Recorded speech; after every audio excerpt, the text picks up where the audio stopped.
بسم الآب والابن والروح القدس إله واحد أمين. درس النهاردة محفوظات من إنجيل معلمنا لوقا البشير الإصحاح الرابع عدد 38 ل 41، وهو يسمى إنجيل الغروب، يعني إحنا بنقراه في صلاة الغروب في الأجبية. ولما قام من المجمع دخل بيت سمعان، وكانت حماة سمعان قد أخذتها حمى شديدة، فسألوه من أجلها، فوقف فوقها وانتهر الحمى فتركتها، وفي الحال قامت وصارت تخدمهم. وعند غروب الشمس جميع الذين كان عندهم سقماء بأمراض مختلفة قدموهم إليه، فوضع يديه على كل واحد منهم وشفاهم. وكانت شياطين أيضا تخرج من كثيرين، وهي تصرخ وتقول: أنت المسيح ابن الله. فانتهرهم ولا يدعهم ينطقون، لأنهم عرفوه أنه المسيح، والمجد لله دائما. هنبتدي نشرح الإنجيل من الأول. ولما قام من المجمع، يقصد السيد المسيح مع تلاميذه كانوا مجتمعين مع اليهود في المجمع، والمجمع معناه هو المكان اللي بيجتمع فيه اليهود للصلاة. والمجمع هو مش الهيكل هو اللي يقدم فيه الذبائح، إنما المجمع هو مخصص للاجتماع للصلاة والتسبيح. فكان المسيح مع تلاميذه في المجمع ومعاهم اليهود. خرجوا من المجمع بعد كده روح معاهم، فراح بيت سمعان اللي هو بطرس، سمعان بطرس. راح بيته، ولما دخل هناك كانت حماته عيانة جدا بحمى، وفي الوقت ده كان في مرض حمى الملاريا كانت منتشرة جدا ما بين الناس.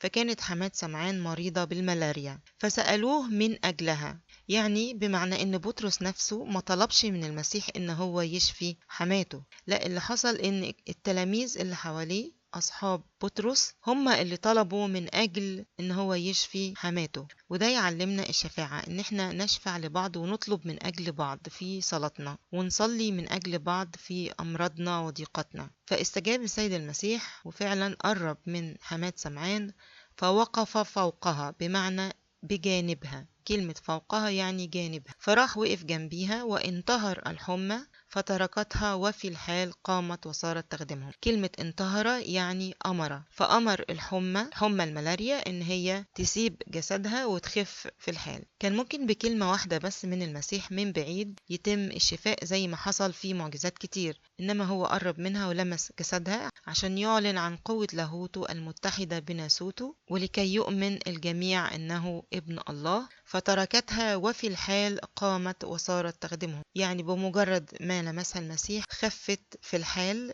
يعني بسرعة، وقامت، ده دليل على الشفاء الجسدي. وصارت تخدمهم، ده دليل على كمان الشفاء الروحي، إن هي أصبحت فرحانة جدا وقامت لخدمتهم وتسديد احتياجاتهم. وعند غروب الشمس، يعني في وقت الغروب، جميع الذين كان عندهم سقماء، كلمة سقماء يعني مرضى، اللي عندهم مرضى بأمراض مختلفة قدموهم إليه، فوضع يديه على كل واحد منهم، يعني قدموهم للمسيح.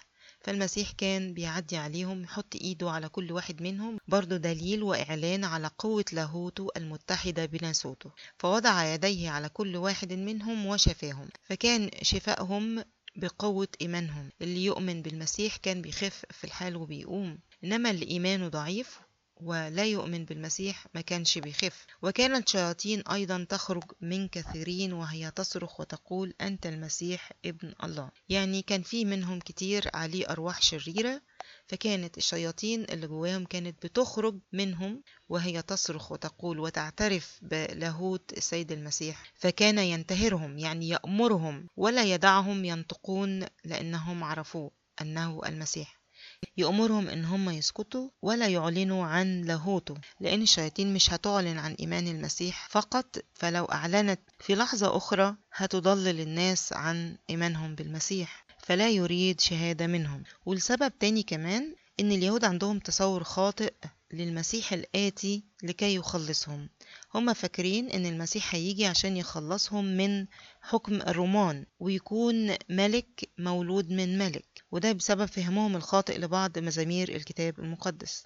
لذلك حرص السيد المسيح أن لا ينتشر خبر إنه المسيح أو إنه المسيح المخلص، حتى لا يفهم الشعب إنه جاي عشان يحارب الرومان. فكان يوصي تلاميذه، بيوصي كل المرضى اللي كان بيخرج منهم الشياطين أو بيشفيهم، إن هم لا يقولوا لأحد أنه المسيح بسبب الفهم الخاطئ لليهود، لأن فهمهم هو سياسي وعسكري لوظيفة المسيح. هنلاقي في وقت تاني لما أعلن بطرس عن المسيح أنه هو ابن الله، والمسيح طوبه وقال له: يا بطرس، أنت الصخرة وعلى هذه الصخرة أبني كنيستي. ده علشان يوجه فكر تلاميذه للفهم الصحيح والحقيقي لمجيئه لخلاص البشرية، وإن ده هيتم بموته وصلبه وقيامته، مش بثورة سياسية ضد الرومان أو عمل عسكري ضد الرومان. فالمسيح كان عايز الناس تعرف حقيقته وحقيقة الخلاص. في أواخر أيام المسيح على الأرض ابتدى إن هو يعلن ده بصراحة عن إنه هو ابن الله، لأن كان خلاص عملية الخلاص كانت هتتم. فهو بينتهر الشياطين لأنه عارف إن الشياطين مخادعة، فاليوم هتشهد للمسيح وبكرة هتشهد ضده وتضلل الناس عنه، فكان يسكتهم ولا يدعهم ينطقون بأنه ابن الله. في بعض المفاهيم هنشوفها دلوقتي، وهي دي اللي موجودة عندنا في الكتاب بمعانيها. كلمة المجمع هو المكان الذي يجتمع فيه اليهود للصلاة والتعليم، ويختلف عن الهيكل بأن لا يقدم فيه ذبائح. أخذتها حمى شديدة، يقصد بيها اللي هي حماة بطرس، فكانت حمى الملاريا هي شائعة ومنتشرة في كفر نحوم، لأن بيت بطرس كان في كفر نحوم، والمسيح راح مع التلاميذ عند بطرس في كفر نحوم.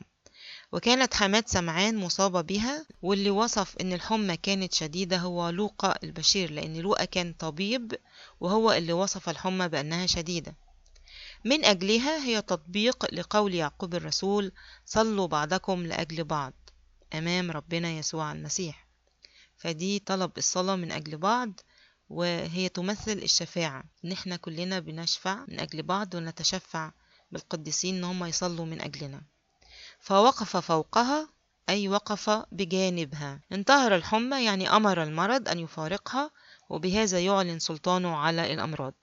فقامت، ده دليل على الشفاء الفوري الكامل. صارت تخدمهم، ده دليل الشفاء الروحي وهو خدمة الآخرين. فمن قمة محبتها لربنا وإعلانها عن شكرها لشفائه ليها هو خدمتها ليهم. فالخدمة هي إعلان عن محبتنا لربنا. كلمة سقماء يعني مرضى، وزي ما قلنا الجزء ده من الإنجيل بنصليه دايما في وقت الغروب في صلاة الأجبية. والمجد لإلهنا دائما.